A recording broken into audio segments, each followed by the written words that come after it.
"You're fired. Consider it my gift to you." The text message burned into my retinas as I stood in my wedding dress, bouquet still in hand. Moments ago, I'd said, "I do," to the love of my life. Now, in the church vestibule, surrounded by floating flower arrangements and the distant chatter of excited guests, I stared at my phone in disbelief. Tate Lawson, my boss's son, the man who'd made my work life miserable for 3 months, had chosen my wedding day, to terminate my employment. I showed the message to Karen, my brand new husband. His reaction surprised me. Instead of outrage, a knowing smile spread across his face. He took my trembling hands, kissed my knuckles, and whispered, "Check your messages later. Today belongs to us." How could he be so calm? I'd just lost my job as lead project manager at the most prestigious architecture firm in the city. The position I'd worked myself to exhaustion for. The career I'd built over 2 dedicated years. But something in Karen's eyes told me to trust him.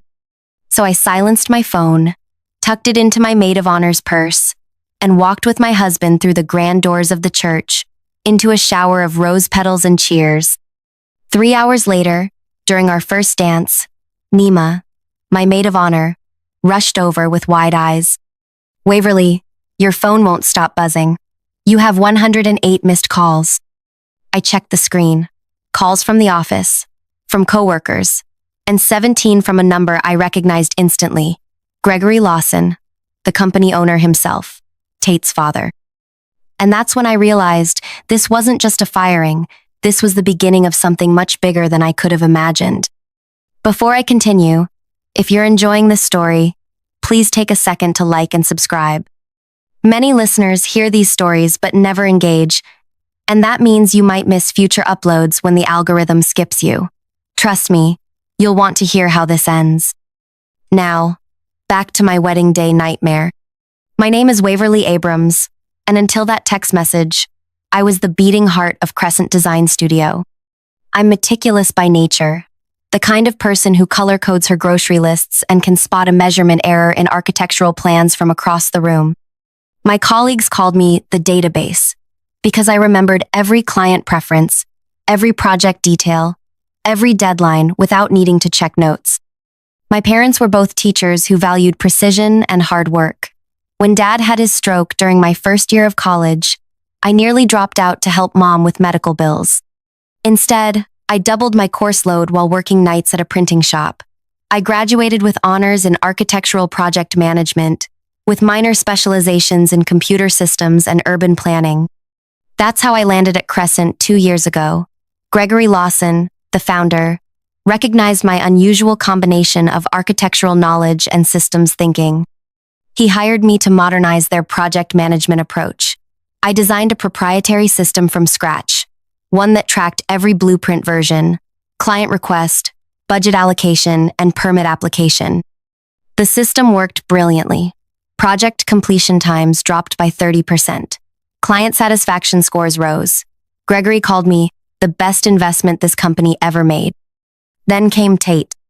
At 32, Tate Lawson had bounced between 3 different divisions of his father's company, never finding his footing. He had his father's square jaw and confident stance, but none of his business acumen or people skills. 3 months ago, Gregory announced his semi-retirement and promoted Tate to department director, my direct supervisor. The atmosphere changed instantly. Where Gregory sought my input, Tate excluded me from meetings. Where Gregory praised my innovations publicly, Tate took credit for my ideas. When I scheduled training sessions to document my system for others, Tate canceled them as unnecessary expenses. I met Karen during this time, when I was submitting plans for Crescent's biggest project ever, a downtown revitalization worth millions. He worked at the city's permit office, the calm, thoughtful man behind the counter who actually took time to review submissions thoroughly instead of just rubber stamping them. We connected over blueprint discussions, then coffee breaks, then dinner dates. Karen became my sanctuary from the increasingly hostile work environment. What I didn't know then was that he was noticing concerning patterns in the submissions from Crescent, specifically the ones Tate had handled personally. 2 months into our relationship, Karen proposed.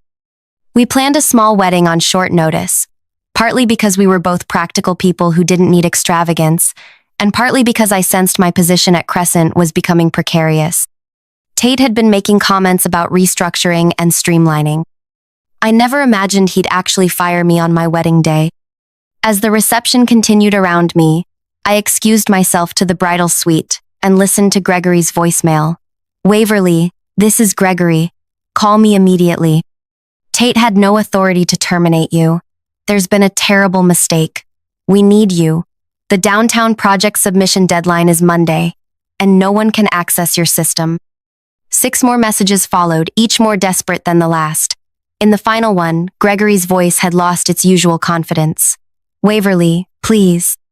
The Westside development team is threatening to walk. No one can find the updated renderings.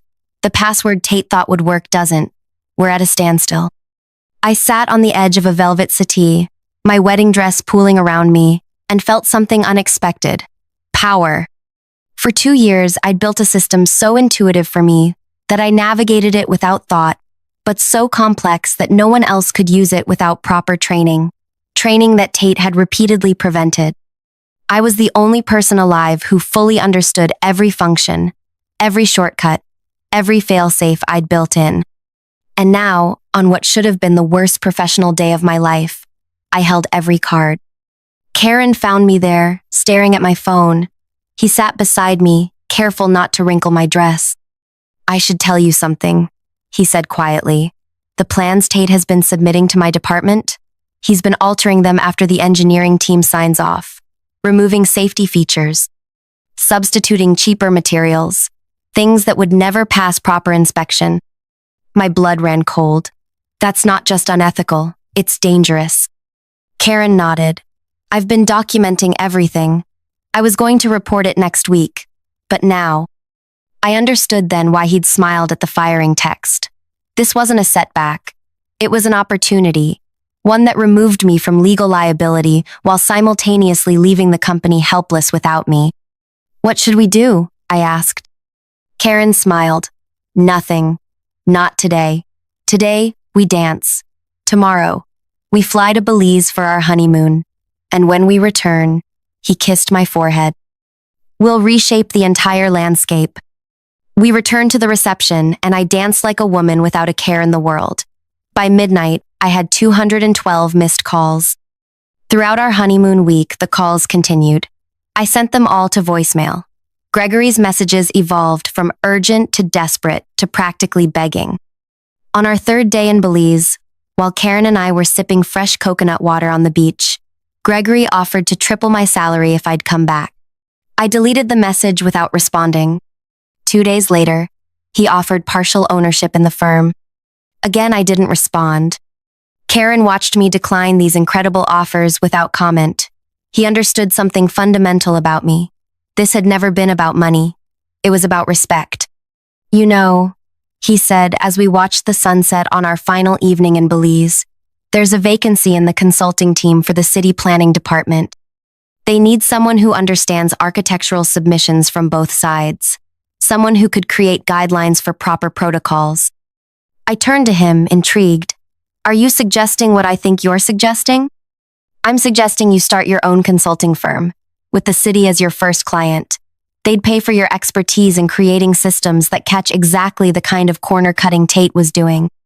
The idea took root instantly. By the time our plane landed back home, I drafted a business plan on my tablet. 3 days later, I registered Precision Protocol Consulting.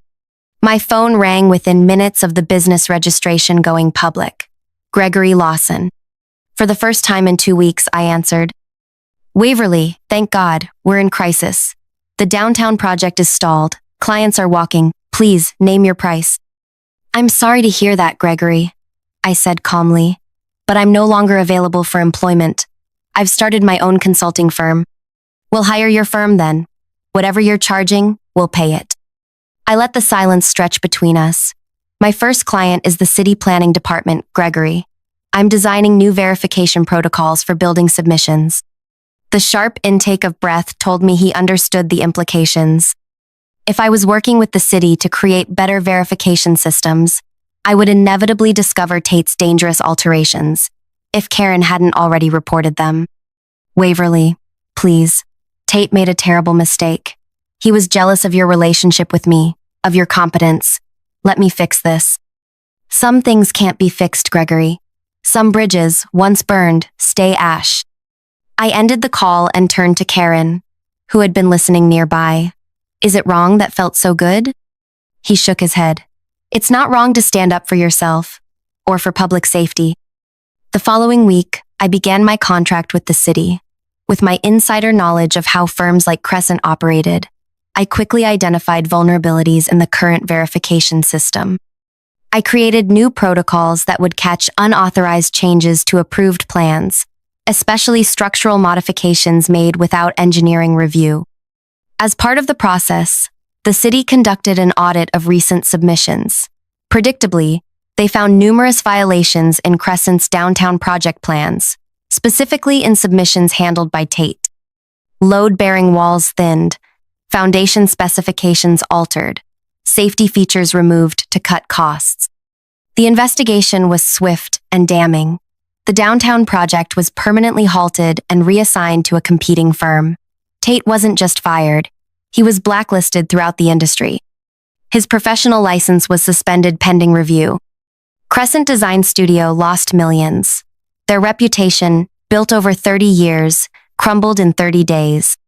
Through industry contacts, I heard that Gregory had suffered a minor heart attack from the stress. Despite everything, that news brought me no pleasure. Gregory had been a good mentor before his blind spot for his son clouded his judgment. My consulting business thrived. Within 6 months, I had contracts with 3 municipal governments and was hiring staff to keep up with demand. Karen received a promotion at the permit office for his ethical stand. We bought our first home, a fixer-upper with good bones and incredible potential, just like our life together. Then, 1 year to the day after my wedding, a thick cream envelope arrived at my office. Inside was a handwritten letter from Gregory Lawson. Dear Waverly, it began. Some debts can never be fully repaid, but acknowledgement is the beginning of atonement. I've spent this year rebuilding what my son and my own negligence destroyed. Tate has completed a professional ethics program and works now in a junior position under strict supervision. He understands the gravity of his actions. Crescent has new leadership and new protocols. We've rehauled every system and every submission process. We are a different company now. I'm writing to ask if you would consider meeting with me. Not to return, I understand that bridge is indeed ash, but to consult on our new systems, to ensure we never fail the public trust again. Whether you accept or decline, please know my respect for you has only grown. You were right to stand your ground, right to protect the public, right to demand better. With sincere regret and admiration, Gregory Lawson. I showed the letter to Karen that evening. What do you think? Should I meet with him? Karen considered it carefully. What would be your purpose in going? Closure? Vindication? Professional curiosity? I pondered his question. All of those, I suppose. And maybe to see if genuine change is possible. Then I think you have your answer. I scheduled the meeting for the following week. When my assistant told me Gregory had requested the meeting take place at Crescent's offices rather than mine, I almost canceled. Returning to that building felt like stepping backward, but curiosity won out. When I arrived, the receptionist, a new face I didn't recognize, greeted me with unusual deference. Miss Abrams, Mr. Lawson is waiting in the main conference room. As I walked through the hallways, I noticed significant changes. New faces, new energy, new systems visible on screens. As I passed workstations, they'd truly started over. The conference room door was open. I stepped in to find not just Gregory but Tate as well, sitting stiffly beside his father. Gregory stood to greet me, but Tate remained seated, eyes fixed on the table. Waverly, thank you for coming. Gregory's handshake was firm, but his face looked aged beyond the single year that had passed. Stress had carved new lines around his eyes. I took a seat across from them. Your letter was unexpected. As was the education of this past year, Gregory replied, but necessary. He glanced at his son. Tate has something to say to you. Tate finally looked up. The arrogant gleam I remembered had vanished from his eyes, replaced by something unfamiliar, humility. or at least its closest approximation. I owe you an apology, he said, voice barely above a whisper. What I did was unprofessional, vindictive, and potentially dangerous to the public. There's no excuse for my behavior. His words sounded rehearsed, but the shame coloring his face appeared genuine. Still, an apology couldn't erase the past. Apology noted, I replied, neither accepting nor rejecting it outright. Gregory cleared his throat. There's more. He slid a folder across the table. This company has been rebuilt from its foundation. New safety protocols, new review processes, new leadership structure. Tate is no longer in management. He's relearning the business properly this time, from the ground up. I opened the folder. Inside was a detailed overview of their new systems, impressively thorough, I had to admit, along with a consultant contract offering a substantial fee for my review and recommendations. We're not asking you to come back, Gregory clarified, just to evaluate our new approach, to ensure we've truly changed. As I scanned the documents, Tate stood suddenly. There's something else. His voice cracked slightly. He left the room, returning moments later with a smaller envelope, which he placed before me with shaking hands. Inside was a check, for exactly the amount of my entire wedding, down to the penny for the last flower arrangement. How did you know this figure? I asked, suspicious. Your wedding planner is my cousin's best friend, Gregory admitted. I asked for the total. I wanted it to be precise.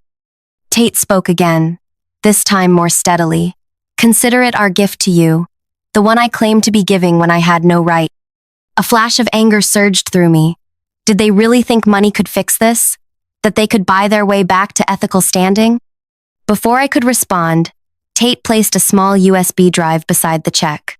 This also belongs to you. It's the entire project management system you created, with all the passwords and access points. We've managed to recreate basic functionality, but it's never worked properly without you. It's yours to take or delete. I stared at the tiny drive, feeling the weight of 2 years' work condensed into something I could hold between 2 fingers. The system I'd built with such care that had been used as a weapon against me when Tate prevented others from learning it. In that moment, looking at these 2 men, one broken by his own ethical failings, the other humbled by the consequences of his arrogance, I realized something profound about revenge. Sometimes it arrives without you having to deliver it yourself. Sometimes the greatest vengeance is simply surviving, thriving, and watching others reckon with the mess they've made. I closed the folder and stood up. I'll review your proposals and get back to you within the week. My fee will be triple your initial offer, paid in advance. My team will need complete access and full transparency. Gregory nodded immediately. Agreed. And one more condition. I looked directly at Tate. You personally will complete every single training module I assign, no matter how basic or time-consuming. You'll learn every aspect of proper project management, ethical submission practices, and regulatory compliance. You'll become the company's foremost expert on doing things the right way. Color drained from Tate's face, but he nodded. Yes, I understand. Then we might have something to discuss. I gathered my belongings and walked to the door, pausing with my hand on the handle. Oh, and Gregory? The check is unnecessary. Seeing your son learn the value of integrity will be gift enough. I left them sitting there, the check untouched on the table, and walked out of Crescent Design Studio with my head high. But this isn't where my story ends. It's where the real transformation began. That evening, as Karen and I discussed the meeting over dinner, my phone pinged with a news alert. Crescent's competitor, the firm that had taken over the downtown revitalization project, was under investigation for bribery. They had allegedly paid off officials to fast-track approvals despite serious design flaws. Did you know about this? I asked Karen. He shook his head. The investigation just opened today. It's being handled by the state, not the city. I stared at my phone, mind racing. If Crescent's competitor fell, the downtown project would be in limbo again.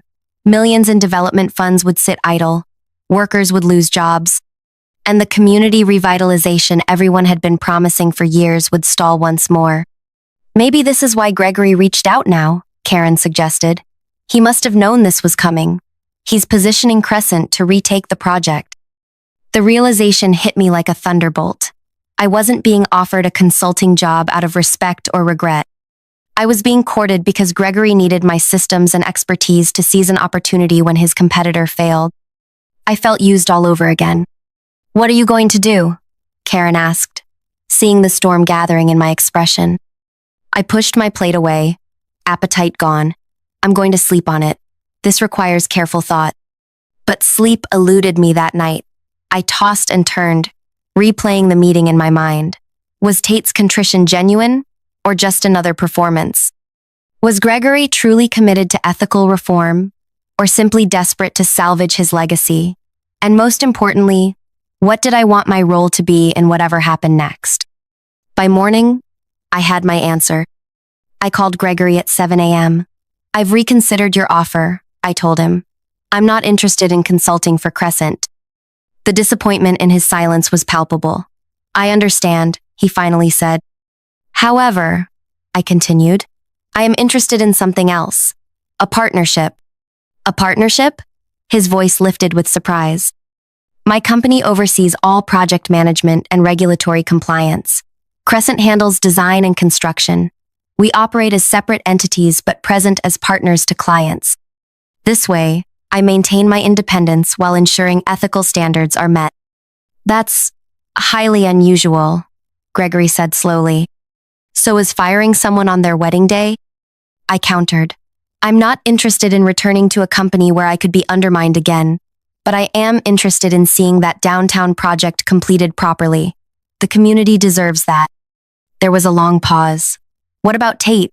Where does he fit in this arrangement?" "Tate works for you, not me. But any project he touches goes through triple verification by my team. No exceptions." Another pause. "I'll need to discuss this with my board."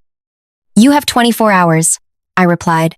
"After that, I'll be presenting my own proposal to the city for the downtown project." I ended the call feeling something I hadn't felt in a long time, complete ownership of my future. No longer was I reacting to what had been done to me. I was creating something new, on my terms. 23 hours later, Gregory called back. "The board has approved your proposal, with one addition. They want a 3-year minimum commitment. 2 years, with an option to extend based on performance metrics that we both agree to in advance." I countered. "Done."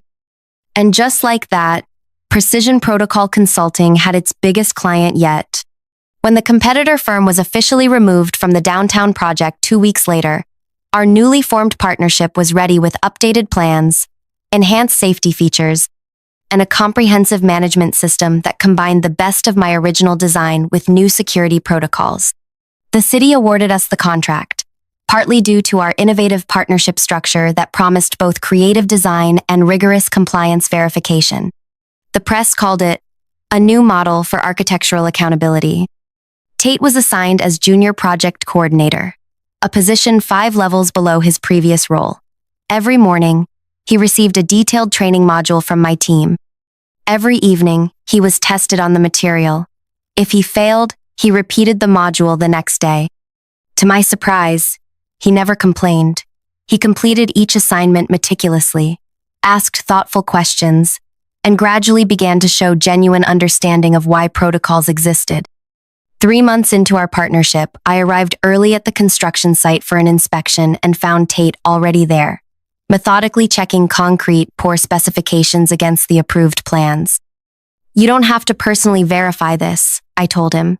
"That's what the site engineers are for." He straightened up, clipboard in hand. "I know, but I need to understand every aspect from the ground up. That's the only way I'll truly learn." I studied him, searching for signs of the arrogant young man who'd fired me by text. Instead, I saw someone different, someone chastened by failure and genuinely striving to rebuild himself. "Why did you do it?" I asked suddenly. "Why fire me on my wedding day specifically?" Tate flinched but held my gaze. "Because I knew you were right. About everything. The training programs, the safety concerns, the need for better documentation. And I couldn't stand it. Couldn't stand that you'd built something so essential that even my father respected you more than me." So you tried to hurt me at my most vulnerable moment. He nodded, shame evident in his posture. I thought I'd feel powerful. Instead, I watched everything collapse. The system nobody could navigate. The projects nobody could track. My father's face when he realized what I'd done. He swallowed hard. I destroyed in one moment what might have been the best mentorship I could have had. His words hung in the morning air between us, unexpectedly genuine. You can't undo the past, I said finally. But you're right about one thing. I would have been a good mentor. I still could be if you earn it. Hope flickered across his face. How? By becoming the kind of professional who puts safety and integrity above ego. By learning every aspect of this business properly. By admitting when you don't know something instead of hiding it. I can do that, he said with quiet determination. I will do that. I nodded. Then let's start with these poor specifications. Show me what you've found. For the next hour, I walked him through proper verification procedures, explaining rationales rather than just rules. He absorbed everything with genuine interest, asking intelligent questions that revealed a mind capable of much more than I'd given him credit for. As we finished and others began arriving for the day's work, Tate hesitated, then asked, "Do you think you'll ever truly forgive me?" I considered the question carefully. Forgiveness isn't something you're owed. It's something that might develop over time, through consistent actions rather than apologies. Show me who you're becoming, not who you regret being. He nodded, accepting the challenge without protest. Over the following months, the downtown project progressed ahead of schedule. Our partnership model received national attention, with other municipalities expressing interest in similar arrangements. My consulting firm expanded to 15 employees, while Crescent gradually rebuilt its reputation under the new structure. Gregory, true to his word, kept Tate on a strict learning path. The young man who had once sabotaged training sessions now organized them himself, ensuring every team member understood both the how and why of proper procedures. 6 months into the project, I received an unexpected visit at my office from Raina, my former assistant at Crescent. She'd stayed when I left, and now worked directly with Gregory. He wants to promote Tate, she told me without preamble, to assistant project manager. I raised an eyebrow. And he sent you to test my reaction? She smiled. He sent me to get your honest assessment. Tate has completed all the training modules with perfect scores. His site reports are exemplary. The team actually respects him now. And what do you think? I asked. Raina had always been perceptive about people. I think he's genuinely changed. And I think having responsibility might solidify that change. I leaned back in my chair, considering. Tell Gregory I'll support the promotion with one condition. Tate needs to handle the upcoming community presentation. Alone. Let's see how he does when representing the project to the people it actually affects. The community presentation was scheduled for the following week, a critical milestone where we would update neighborhood residents on construction progress, timeline, and how their input had shaped design modifications. It was a high-pressure situation, with potentially hostile questions from residents who'd seen previous promises broken. I attended incognito, sitting in the back row of the community center. Tate arrived early, setting up displays and greeting people personally as they entered. When he stepped to the podium, I noticed something surprising. He was nervous. The old Tate would have covered insecurity with arrogance. This version acknowledged it directly. Good evening, everyone. I'm Tate Lawson, Assistant Project Coordinator. Some of you may remember when this project stalled last year. That failure was partly due to my mistakes. Shortcuts. I tried to take that compromised safety and violated your trust. A murmur ran through the crowd. This level of candor was unexpected. I'm here today not just to update you on our progress, but to assure you that every aspect of this project now undergoes triple verification. Our partnership with Precision Protocol Consulting means nothing reaches construction without rigorous safety and compliance review. He proceeded to walk through the updated plans, highlighting areas where community feedback had directly influenced design changes. When tough questions came, he answered honestly, including several times when he said, "I don't know, but I'll find out and get back to you personally." By the end, the initial skepticism had transformed into cautious optimism. Residents approached him afterward with follow-up questions, which he addressed with patience and transparency. I slipped out before he could spot me, but I'd seen enough. The next day, I called Gregory. "I heard Tate did well yesterday," he said immediately. "He did. I was there." "And your verdict?" I paused, knowing my next words would significantly impact Tate's future. "I support the promotion. He's earned it." Gregory's relief was audible. "Thank you, Waverly. Your endorsement means everything. Just remember, trust is rebuilt in small moments of integrity, repeated consistently over time. One good presentation doesn't erase the past." "I understand. We all do." After hanging up, I stood at my office window, looking out at the downtown skyline where our project was gradually taking shape. Cranes swung against the blue sky, workers moved purposefully across the site, and the community had begun to believe again in the promise of revitalization. This wasn't the revenge I'd initially imagined when I returned from my honeymoon to 212 missed calls. It was something more complex, more nuanced, a reconstruction rather than a destruction. I hadn't ruined Tate or Gregory. I'd helped create a framework where they could become better versions of themselves, while securing my own position of strength. And in doing so, I'd built something far more valuable than a system only I could understand.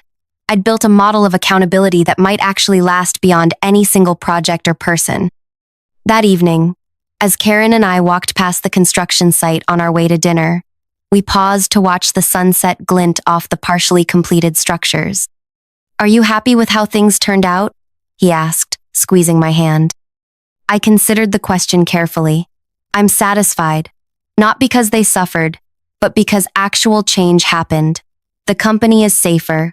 The buildings are sounder. The community will benefit." "And Tate?" "Tate is." I searched for the right word. "Tate is becoming someone his position deserves. Whether that redemption continues is up to him." Karen nodded thoughtfully. "You know, when I showed you that text message on our wedding day, I never imagined this outcome. I thought you'd want scorched earth." "Maybe I would have, if you hadn't shown me another way."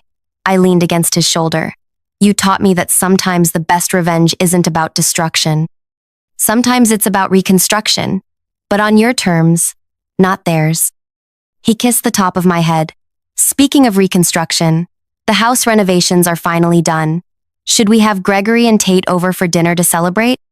I laughed at the suggestion. "Let's not push it. Professional respect is one thing. Friendship is quite another." "Fair enough," he conceded with a smile. "One step at a time." One step at a time. That had become my mantra through this entire journey. From the moment I received that text on my wedding day to the partnership that rose from the ashes of my firing, each step had led me not just to survival, but to genuine triumph. The downtown project would be completed under budget and ahead of schedule. My consulting firm would continue to grow, and I would forever be known as the woman who turned a wedding day firing into an industry-changing business model. As Karen and I continued our evening walk, my phone buzzed with a text. It was from Tate.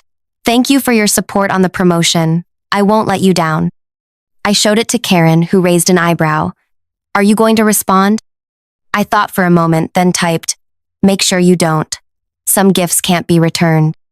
As I hit send, I realized the text had arrived exactly 1 year to the day after his gift to me on my wedding day. The symmetry wasn't lost on me, nor, I suspected, on him. Some might say I should have crushed Tate completely when I had the chance, that I should have taken Gregory's company apart piece by piece instead of helping rebuild it, that my revenge wasn't vengeful enough. But those people would be missing the point. True power isn't about destruction. It's about having the ability to destroy and choosing a different path. It's about reshaping reality according to your vision, not just reacting to someone else's cruelty. In the end, I didn't just get even. I got ahead, and I did it not by stooping to Tate's level, but by rising so far above it that he would spend years climbing to reach where I now stood. If you've stayed with me through this story, you might be wondering if you could show the same restraint in my position. Could you turn betrayal into opportunity? Could you transform revenge into reformation? It's not an easy path, But sometimes the most satisfying victories aren't about what you destroy, but what you build from the ashes of what tried to destroy you. If this story resonated with you, please take a moment to like, subscribe, and share your thoughts in the comments. Have you ever turned a professional betrayal into an unexpected triumph?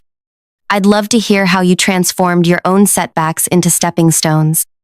And don't forget to hit that notification bell so you won't miss my next story about navigating the complicated landscape of career, relationships, and the sweet satisfaction of success on your own terms.